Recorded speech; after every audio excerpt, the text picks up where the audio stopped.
Nós estamos aí estudando o livro de Tiago, não é mesmo?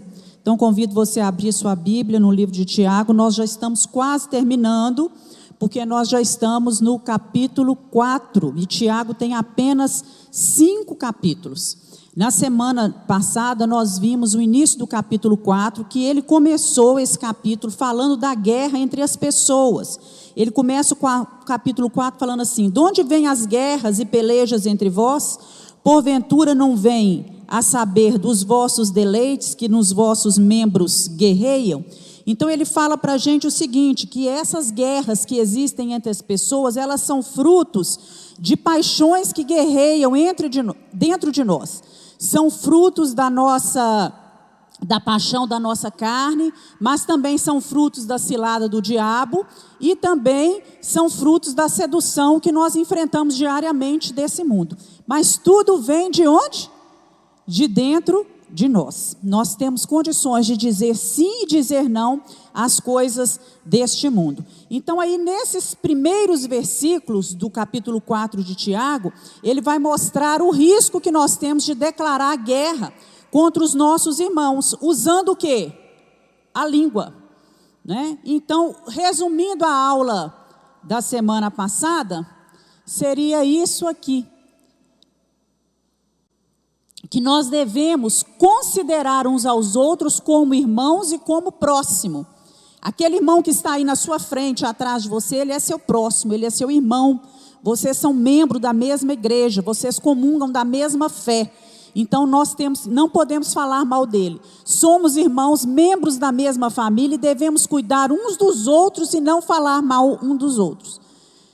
A sensação que ele passa para a gente é de que numa família carnal, né, de sangue, as pessoas devem cuidar umas das outras, não é assim?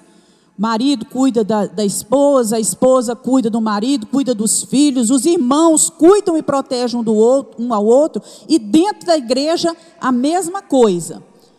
Devemos considerar a lei. Deus nos deu a lei para nos orientar a amar uns aos outros, e se falarmos mal, nós quebramos o preceito da lei que devíamos obedecer, e tornamos-nos então o quê? Juízes da lei, e não observadores da lei. Nós estamos aqui nessa terra, enquanto estivermos, nós temos que obedecer à lei de Deus que está aqui, porque a partir do momento que eu passo a julgar, eu deixo de estar na condição, eu me torno juiz dessa lei. 4, devemos considerar Deus como legislador, o sustentador da vida e o juiz. Quando falamos mal do irmão, nós pecamos contra quem? Contra Deus. É pecado. A palavra certa é essa, é pecado. Falar mal do irmão, fazer fofoca, criar intriga, semear discórdia, divisão, contenda, é pecado. É isso que Tiago deixa claro para a gente. E devemos considerar nós mesmos no que estamos fazendo, pois quando falamos mal do irmão, colocamos numa posição de superioridade. Então fica claro para a gente aí, até no versículo 12, que ele dá essa ideia geral. E agora ele vai mudar totalmente de assunto.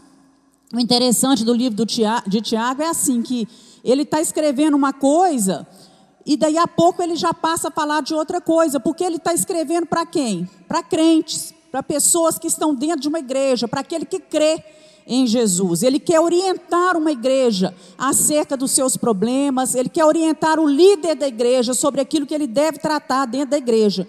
E agora, dentre os vários assuntos que ele vem tratando, ele vai falar do perigo da autossuficiência, dessa tentação que ela vem assediando todos nós que somos cristãos, da autossuficiência, a uma alta autoconfiança, pessoa que confia muito em si mesmo. Então, para esclarecer, eu trouxe aqui o que seria essa autossuficiência. Traz em si a ideia de manter-se por si só, quer dizer, eu me basto, eu sou suficiente para mim mesmo, eu dou conta de tudo, eu não preciso da ajuda de ninguém, e inclusive de Deus, né? Eu tenho condições de fazer as coisas por mim mesmo. É um contentamento excessivo consigo mesmo, orgulho, petulância, presunção, uma autoconfiança muito alta, além daquilo que é considerado normal. E nós vamos agora ler o texto que está em Tiago 4. Hoje nós vamos nos ater dos versículos 13 ao versículo 17. E diz assim: agora prestai atenção, vós que aclamais. Hoje ou amanhã iremos a tal cidade, e lá nos estabeleceremos por 1 ano. Negociaremos e obteremos grande lucro. Contudo, vós não tendes o poder de saber o que acontecerá no dia de amanhã. Que é a vossa vida? Sois simplesmente como a neblina que aparece por um tempo e logo se dissipa. Em vez disso, deveis afirmar: se o Senhor quiser, viveremos e faremos isto ou aquilo. Entretanto, estáis agora vos orgulhando das vossas capacidades.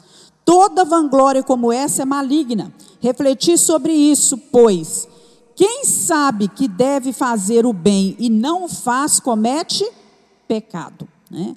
Então, essa autossuficiência, ela foi o pecado original de Lúcifer também. Quero convidar você a abrir sua Bíblia lá no livro de Isaías, capítulo 14.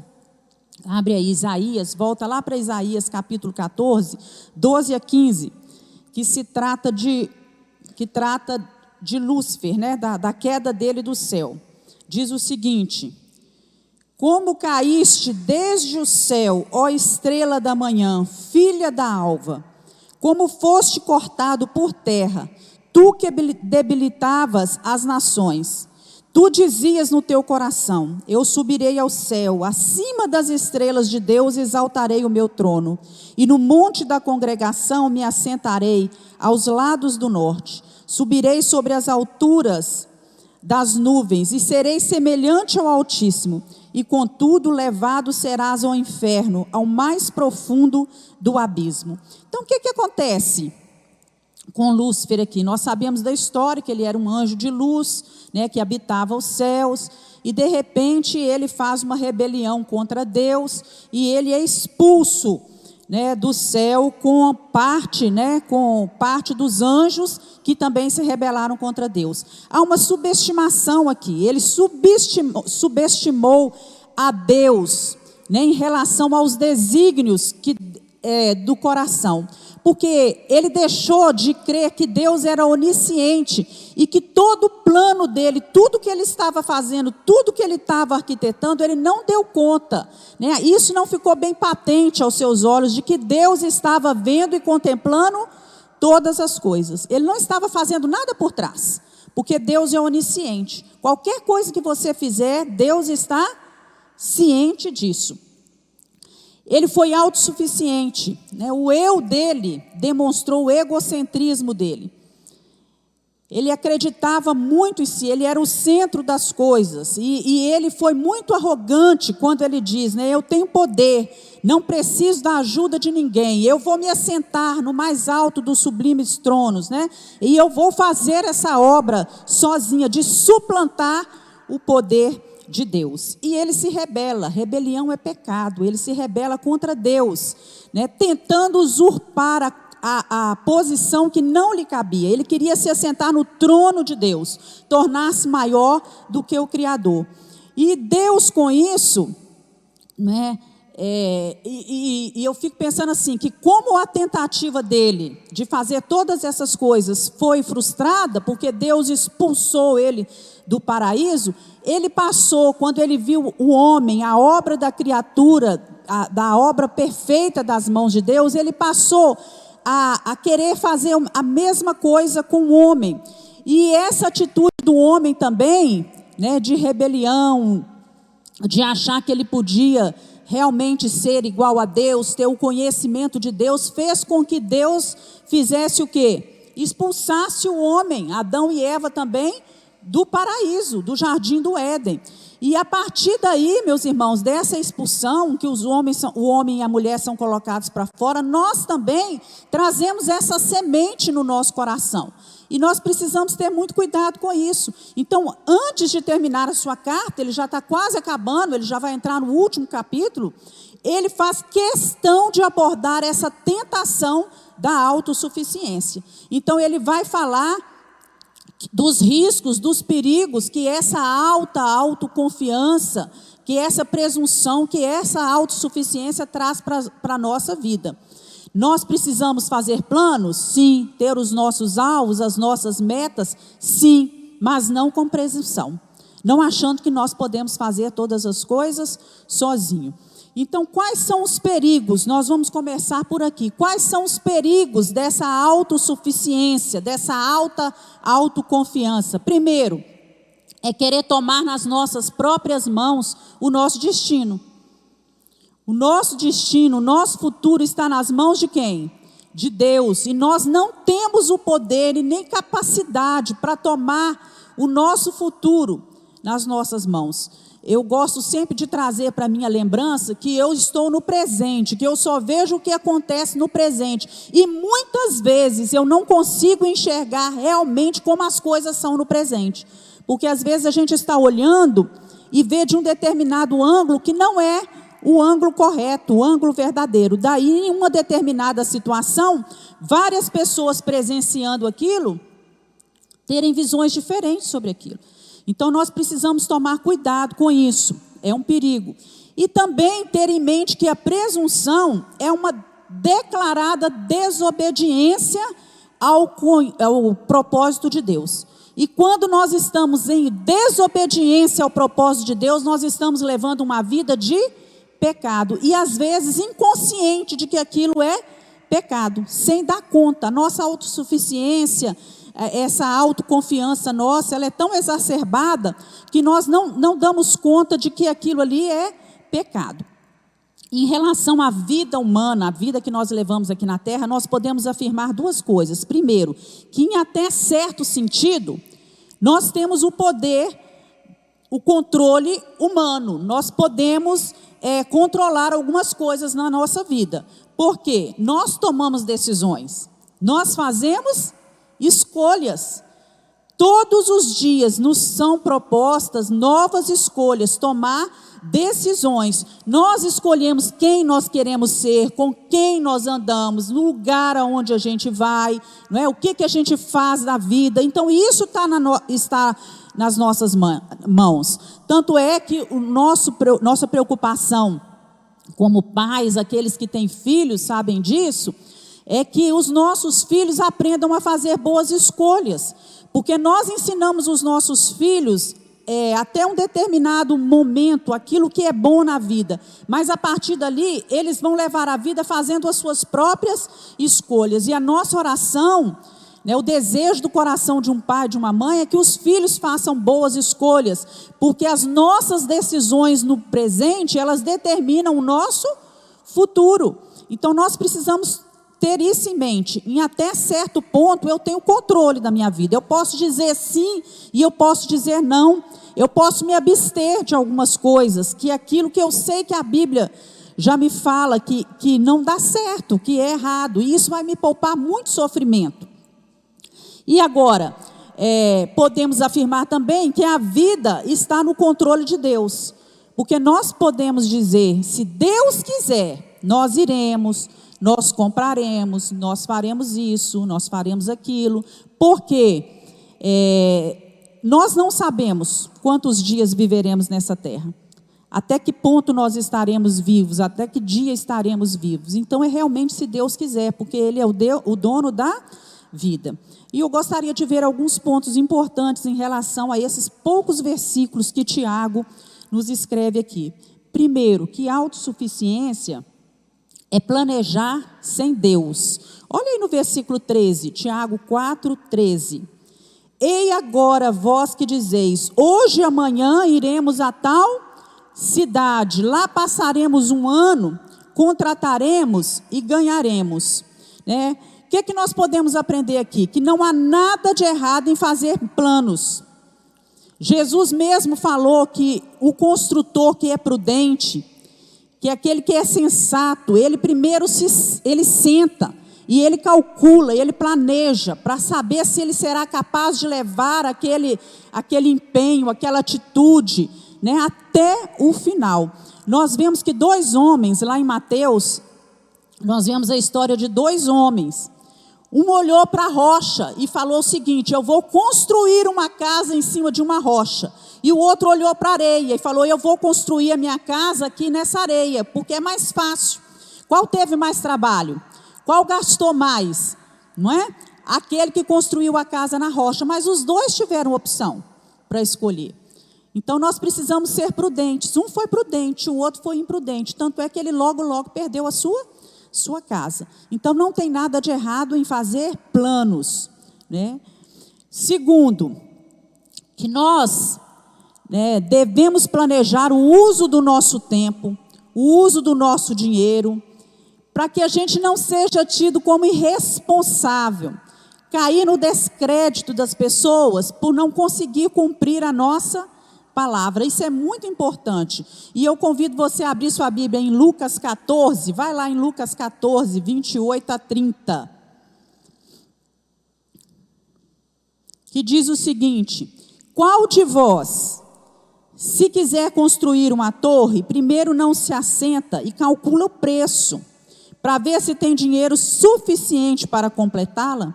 Pois se lançar o alicerce e não for capaz de terminá-la, todos os que a virem rirão dele, dizendo: este homem começou a construir e não foi capaz de terminar.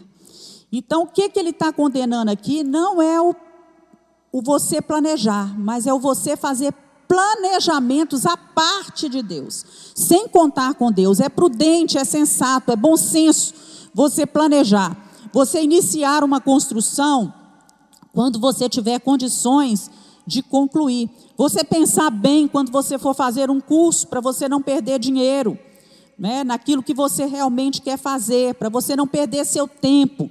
Então, nós devemos planejar o uso do nosso tempo e do nosso dinheiro, para as pessoas não ficarem rindo da gente e ter a gente como irresponsável.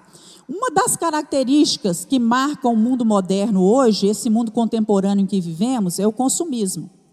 Então, nós sabemos que o consumo hoje, ele tem sido aquilo que tem organizado a vida de muitas pessoas, né? E as pessoas, hoje, infelizmente, elas são julgadas mais por aquilo que têm, do que por aquilo que elas realmente são. E isso vai gerando o que no homem? O desejo de consumir cada vez mais, de ter cada vez mais coisas melhores, né, coisas mais modernas, fazendo com que a busca do homem seja o quê?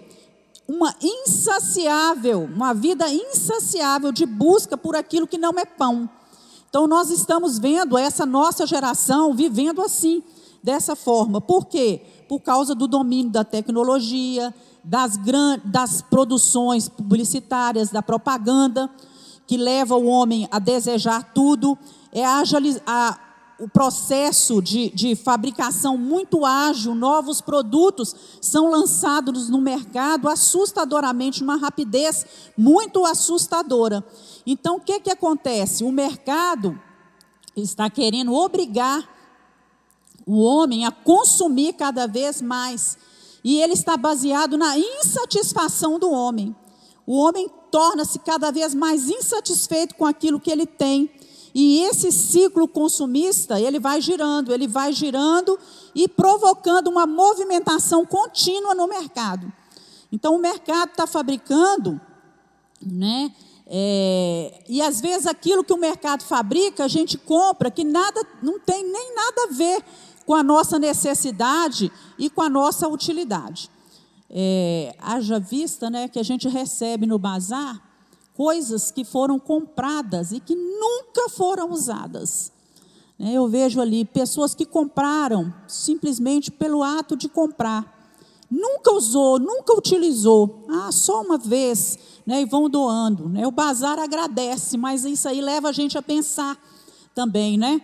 Por que né, nós somos tão consumistas, gastamos tanto com aquilo que não é pão, pensando que determinados produtos, determinadas coisas vão nos gerar a felicidade. Porque hoje a felicidade do homem, o homem tem baseado a sua felicidade nisso, no ter. Se eu tiver o mais moderno, o melhor, o que saiu no mercado, eu vou ser mais feliz. E nós podemos ver também, irmãos, que nós não fomos criados para sermos independentes. Não fomos. Deus não nos criou para uma independência no reino de Deus. Nós estamos aqui falando em relação ao reino de Deus. Nós precisamos ser independentes nas nossas decisões, nas nossas emoções, não é? Não ficar sempre dependendo de uma pessoa, agarrada naquela pessoa. Eu só posso ser feliz se fulano estiver do meu lado, se o meu filho não sair da minha casa, não é? Se meu filho ficar ali do meu lado. Não, é essa independência no reino de Deus, porque ela é morte. Quando nós nos tornamos independentes no reino de Deus, isso gera em nós a morte. Nós só somos verdadeiramente felizes se nós estivermos ligados a Deus, a Cristo. E Deus é o nosso Criador. Outro ponto importante aqui, que Ele é o nosso Criador e não somente planejou o nosso ser, mas também a nossa história. Isso está claro. Abre sua Bíblia lá no Salmo 139, no versículo 16. Salmo 139 é um salmo lindo. Vai falando, a partir do momento que nós somos gerados, que nós somos formados. No versículo, Salmo 139, fala assim, vamos ler o 15. A partir do 14. Eu te louvarei, porque de modo terrível e tão maravilhoso eu fui formado. Maravilhosas são as tuas obras, a minha alma o sabe muito bem. Os meus olhos não te foram encobertos, quando no oculto foi formado, e entretecido como nas profundezas da terra.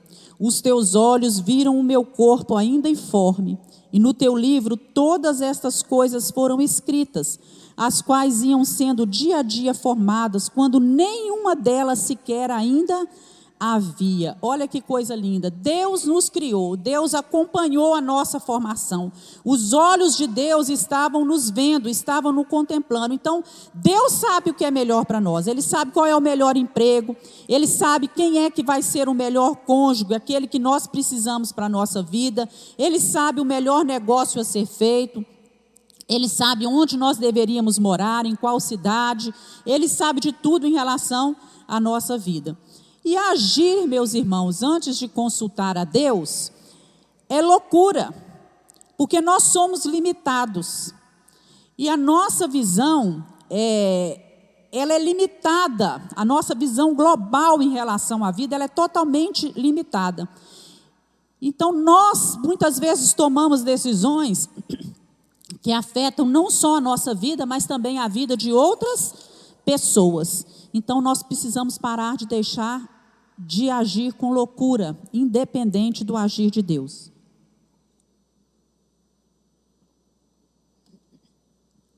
Outro ponto agora, o segundo ponto importante também, é que a autossuficiência é não reconhecer a fragilidade dessa vida. Olha o que diz Tiago 4,14. Digo-vos que não sabeis o que acontecerá amanhã. Porque que é a vossa vida? É um vapor que aparece por um pouco e depois se desvanece. Então, quando nós nos tornamos autossuficientes, nós deixamos de perceber a fragilidade que é essa vida.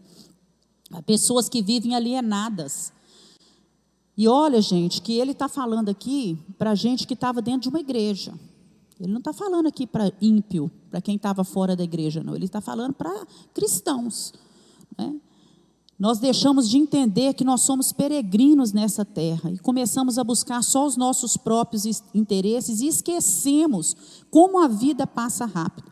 Esquecemos daquilo que realmente tem valor nessa vida. E é a falta dessa consciência da brevidade da vida faz com que a pessoa vá individualizar as suas buscas, vai perder a realidade daquilo que está à sua volta, daquilo que é realmente importante, da sua vocação, daquilo para que ele foi chamado, qual é o verdadeiro propósito de estar aqui, a sua missão aqui nessa terra. E quem já passou bem próximo à morte, já teve essa sensação, é muito incrível, porque a gente passa a perceber que tudo na vida, tudo que ficou lá fora, realmente não tem valor, que algumas de nossas prioridades precisavam realmente ser revistas, né? E que a gente precisa realmente entender que a vida é muito frágil. Eu me lembro que teve um dia que eu estava na UTI, que eu olhei e eu vi o Rimac e meus 3 filhos, 4 médicos. E eu olhei para eles e o que passou no meu coração, eu falei, se Deus não for por mim, os 4 que são médicos, eles nada podem fazer por mim. A sensação que eu tive naquele momento é que eles estavam sofrendo ali na minha frente, porque aquilo que eles tinham, né, consciência diante da ciência, de tudo, era ineficaz, eles nada podiam fazer. E eu me lembro depois da Annelise contando, elas têm um grupo de amigas e ela comentando, e que as colegas dela falavam assim com ela, olha Annelise, você agora tem que deixar o seu conhecimento médico de lado. Você tem que esquecer agora que você é uma filha médica e colocar em prática, né, a oração e a sua fé. Porque tem hora, meus irmãos, que você pode estar cercado do melhor. Você está entendendo o que eu estou querendo dizer? Do melhor. Você pode ter tudo na sua vida, mas essa vida é muito frágil. Nós não damos conta do nosso futuro, do que pode acontecer. Se fossem assim, todos aqueles, né, que têm pais médicos, filhos médicos e tudo, eles não sofreriam como os outros, mas passam pelas mesmas situações, meus irmãos. Entendeu?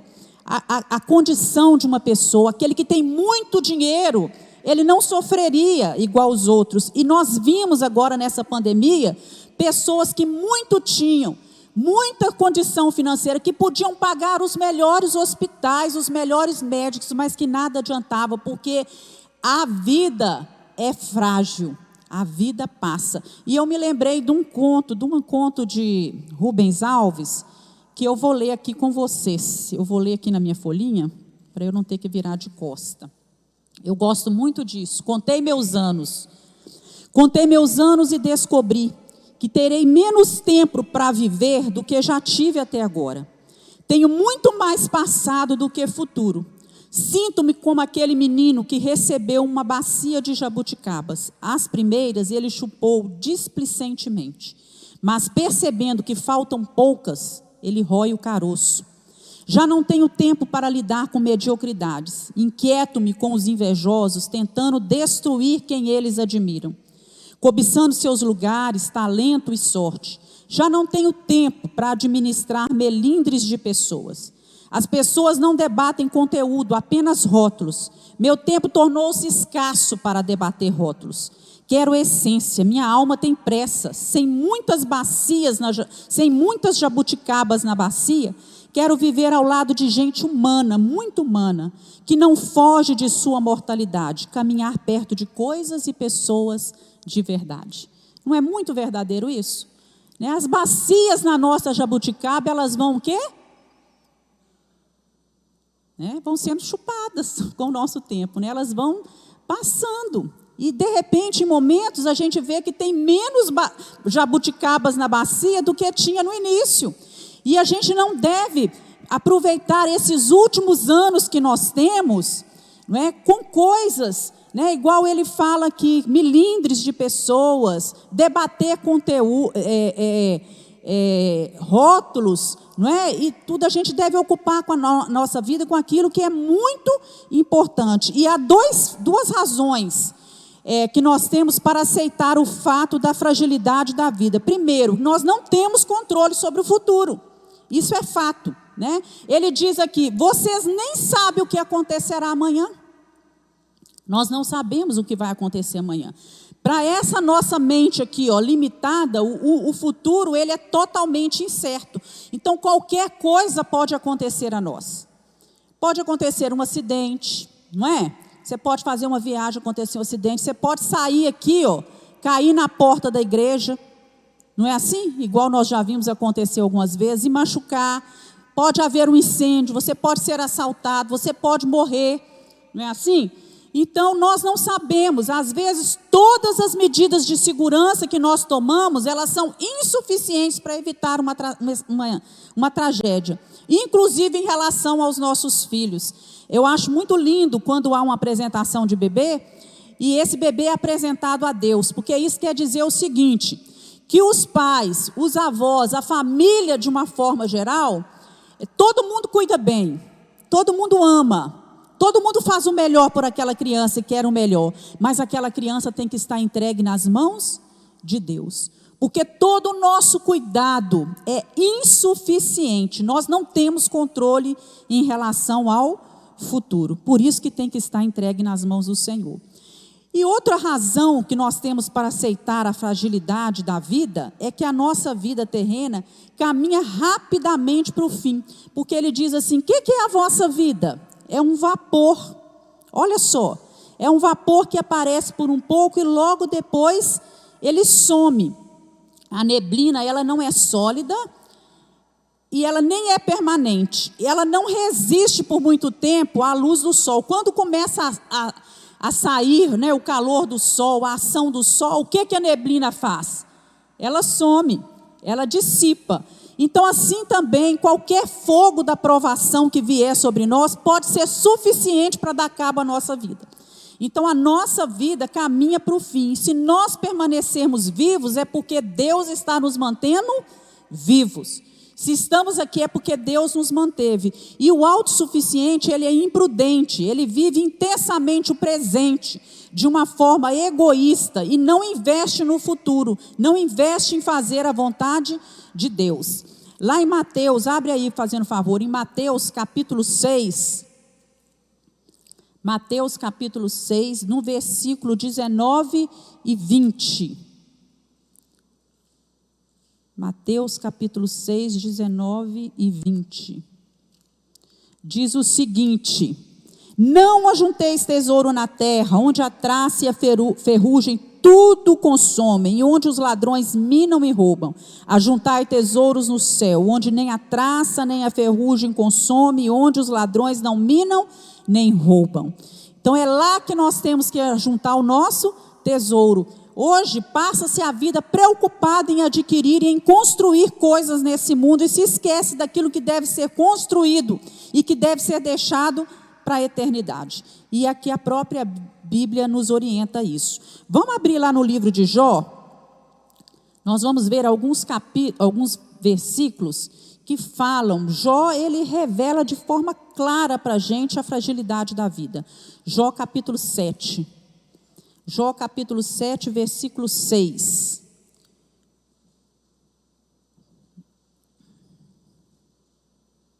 Os meus dias são mais velozes do que a lançadeira do tecelão. Ele está dizendo aí, os meus dias são mais velozes do que a lançadeira de um tecelão. 7, né?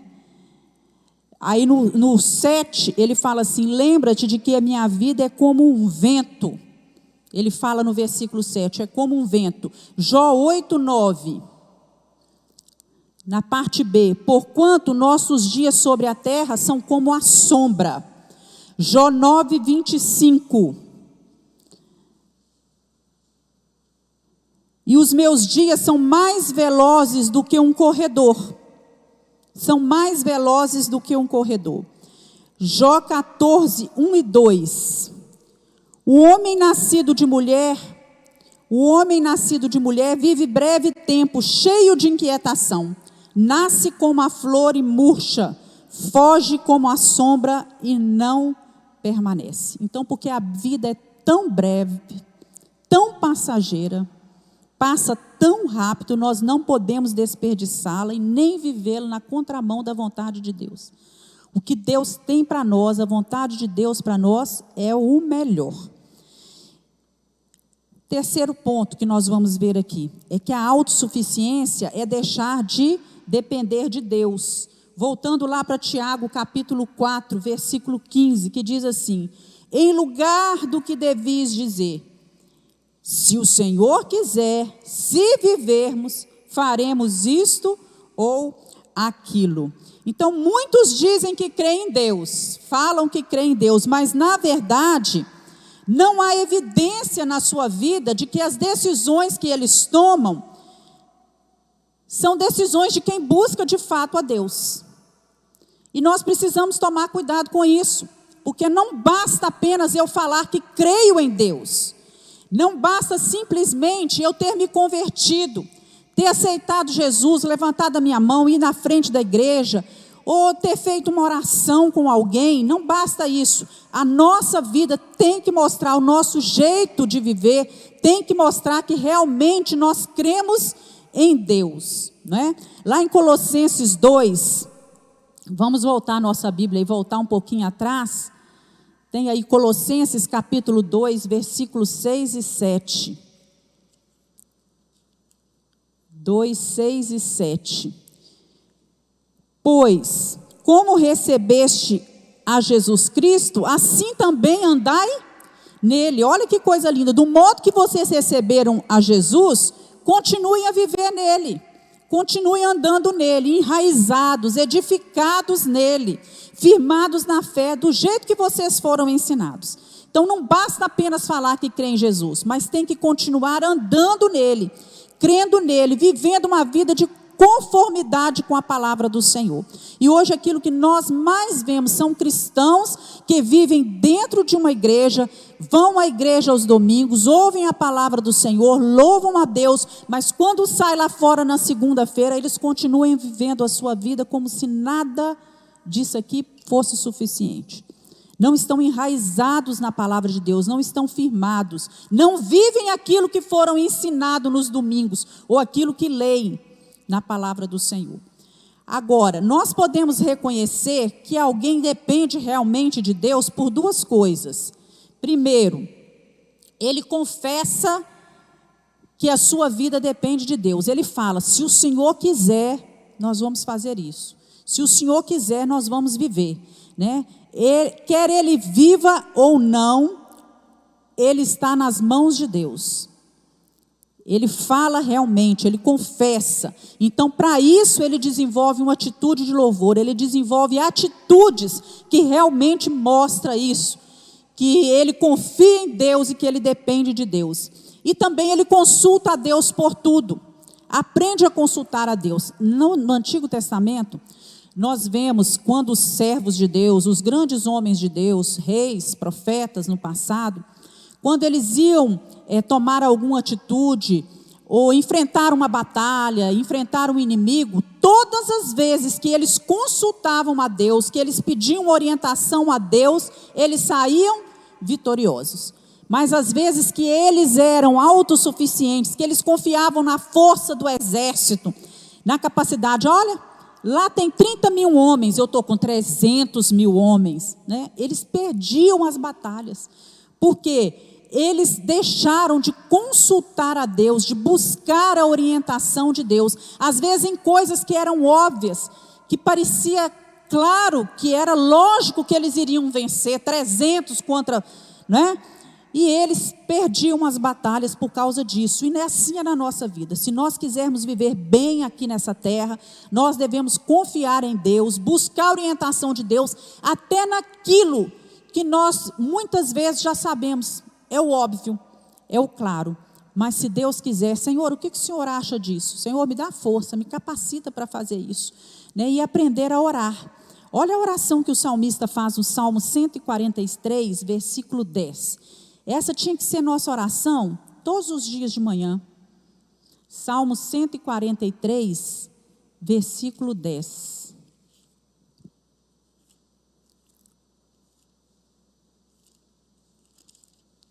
Diz o seguinte: ensina-me, Senhor, a fazer a tua vontade. Ensina-me, Senhor, a fazer a tua vontade. Guia-me, guie-me o teu bom espírito por terreno plano. Me ensina, Senhor, a fazer a tua vontade. Esse dia está amanhecendo hoje, eu quero fazer a tua vontade. Me guia por um terreno plano. Me ajuda, Senhor, né? Vai à frente aplanando o meu caminho. Quantas vezes a gente vê o salmista orando e pedindo isso a Deus? Vá aplanando o meu caminho. Podem surgir pedras durante o meu dia. Me ajuda a esmagar essas pedras. Ou me ajuda a transpor esses obstáculos, né? Aprender a dar voltas, mas não ficar agarrado no meio do caminho, esperando que alguém retire essa pedra, ou que alguém tape o buraco que está à minha frente. Senhor, me ensina a fazer a tua vontade, né? E agora, um ponto também que nós precisamos ver é que autossuficiência é vanglória. Não é esse ponto aqui ainda não. Autossuficiência é vanglória. Olha o que ele diz lá em Tiago 14, no 4, versículo 16. Mas agora vos gloriais em vossas presunções. Toda glória como esta, ela é o que, meus irmãos? Maligna. O que é presunção? O que é vanglória? É uma glória vã.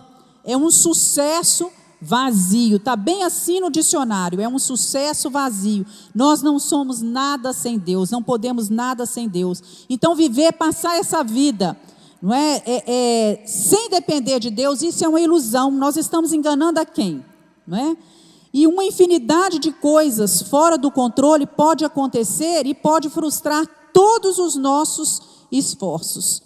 Então, nós conhecemos a história de um homem, isso está lá em Lucas 12, que esse homem era um homem muito rico, produziu bastante, que ele olhou para tudo aquilo que ele tinha produzido, e ele olhou para os seus celeiros e falou assim: olha, meus celeiros não são suficientes para armazenar, vou jogar tudo no chão, vou construir um celeiro muito maior, vou armazenar tudo aí, eu vou me sentar, vou descansar, vou comer, beber, vou me alegrar. E aí Deus fala com ele: louco, insensato, imprudente, essa noite a sua alma será exigida, lhe pedirão a sua alma, e aquilo que você tem preparado, aquilo que você guardou, para quem vai ser? Não é? Para quem vai ser? Você está guardando só as suas riquezas nesse mundo, mas e as suas riquezas espirituais? Agora, nós temos que pensar como nós podemos nos proteger dessa presunção. Tudo aquilo que nós falamos. Primeiro, tendo consciência da nossa ignorância. Não sabemos o que vai suceder conosco amanhã. Tendo consciência da fragilidade e da brevidade da vida.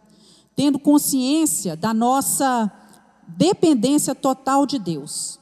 Lá em Deuteronômios, capítulo 8, 17 e 18, fala assim: e digas no meu coração, a minha força e a fortaleza da minha mão me adquiriu esse poder.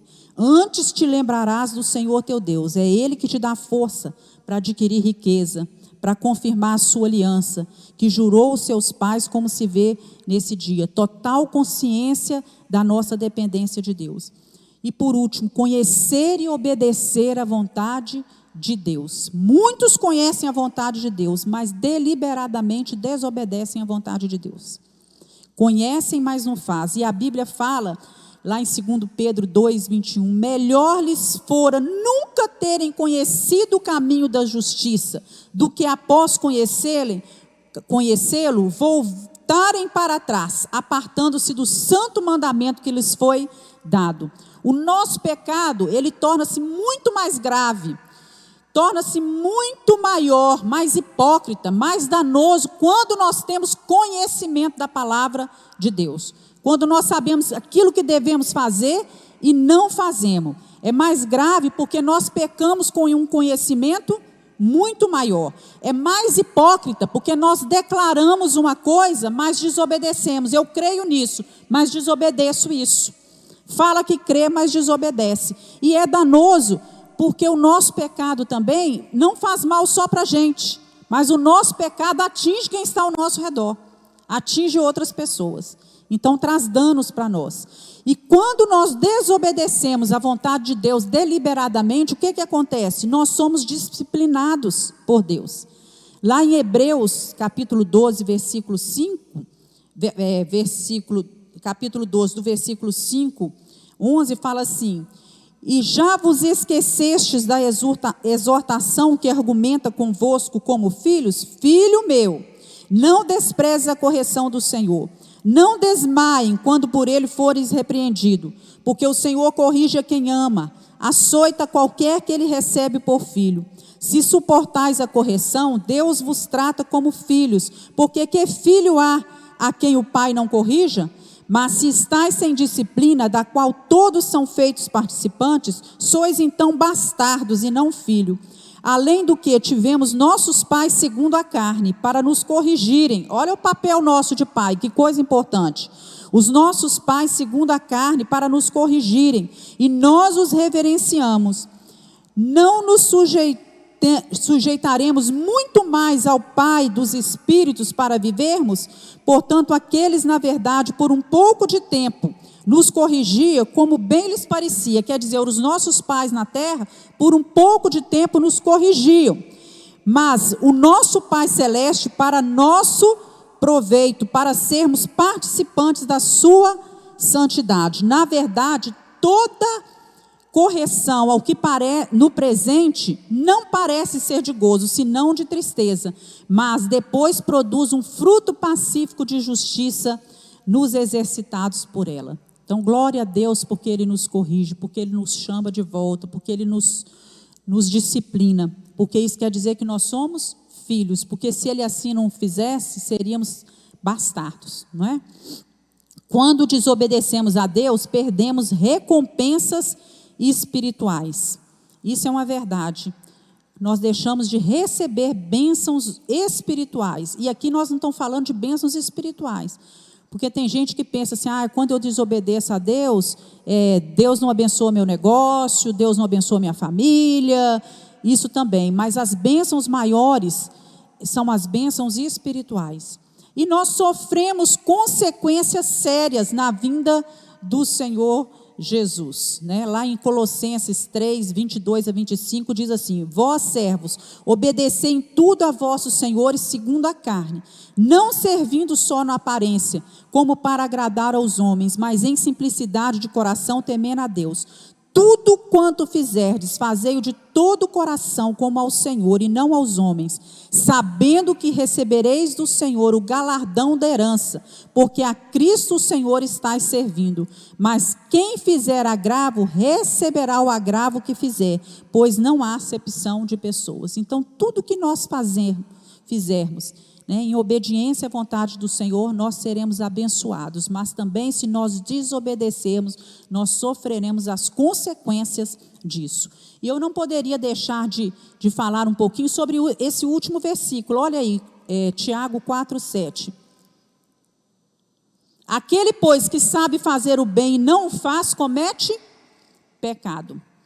Então, aqui o pecado da gente sonegar o bem. Não está falando aqui de sonegar imposto, não, é sonegar o bem, ajudar as pessoas, né? Lá em Tiago 2, ele diz assim, nós estudamos isso: se um irmão ou uma irmã estiverem carecidos de roupa, necessitados de alimento cotidiano, e qualquer dentre vós lhe disser, ide em paz, aquecei-vos, fartai-vos, sem contudo lhe dar o necessário, que proveito isso tem?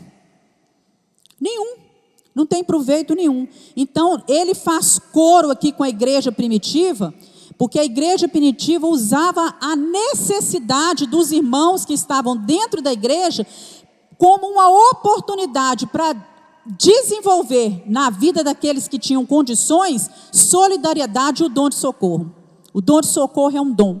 Então, a igreja, agora eu falo assim, a igreja de uma forma geral, né? Aqueles que estão à frente da igreja, eles não podem deixar de oportunizar aos membros da igreja, né, condições, oportunidade de ajudar, de praticar aquilo que é o certo, que é o bem, em função da vida daqueles que são mais necessitados dentro da igreja.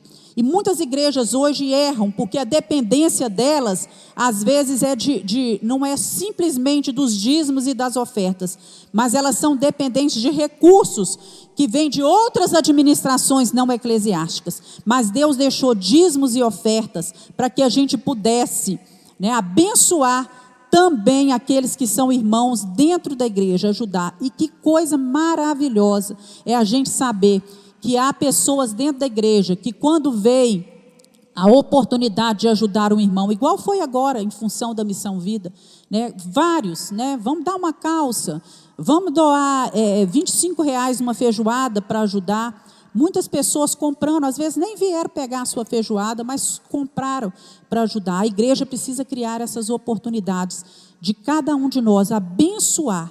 Nós não podemos sonegar o bem, se nós temos condições de fazer, financeiras, e aqui não é só financeiro, mas também condições de dar um suporte espiritual, um ombro amigo, um suporte em presença, Nenhuma palavra boa, nós não podemos negar isso àqueles que estão ao nosso redor. E assim nós encerramos o capítulo 4. Semana que vem, lê em casa aí o capítulo 5, porque nós vamos dar continuidade o livro de Tiago. Amém? Não é um livro maravilhoso, irmãos? Que bênção, né? Em 5 capítulos a gente aprende tanto para a nossa vida. Queria convidar você a se colocar de pé. Nós vamos orar, vamos agradecer a Deus e pedir ao Senhor que nos capacite cada dia a viver na dependência dEle e tendo noção dessa fragilidade da nossa vida. Senhor, nós te agradecemos porque se estamos vivos, se estamos aqui é porque o Senhor assim o permitiu. Tu és o dono de todas as coisas. Tu és aquele que controla o universo, que tem o controle da nossa vida nas tuas mãos. E nós te louvamos porque o Senhor ainda, na sua grandeza, nos dá o livre-arbítrio de poder fazer escolhas, de poder, ó Deus, tomar decisões. Se nós pedimos, nos ajude a tomar decisões acertadas, que não venham trazer sofrimentos, consequências ruins a nós e àqueles que estão ao nosso redor. Ajuda-nos a colocar os nossos olhos não só no presente, mas também no futuro, naquilo que nós não podemos ver, sabendo que o nosso futuro está nas tuas mãos e que nós dependemos do Senhor para todas as coisas. A nossa vida aqui é passageira, não sabemos quanto tempo iremos viver, mas o tempo que estivermos aqui como peregrinos, queremos viver de tal forma que o teu nome seja exaltado, glorificado, que as pessoas vejam Cristo em nós. Ó Deus, e que no dia que sairmos dessa terra para uma glória muito maior que nos está reservada, Senhor, aquilo que forem dizer de nós, seja que nós éramos verdadeiramente servos de Deus, que amávamos, que tínhamos prazer em cumprir a vontade do Senhor. Em nome de Jesus nós oramos. Amém. Deus abençoe sua vida.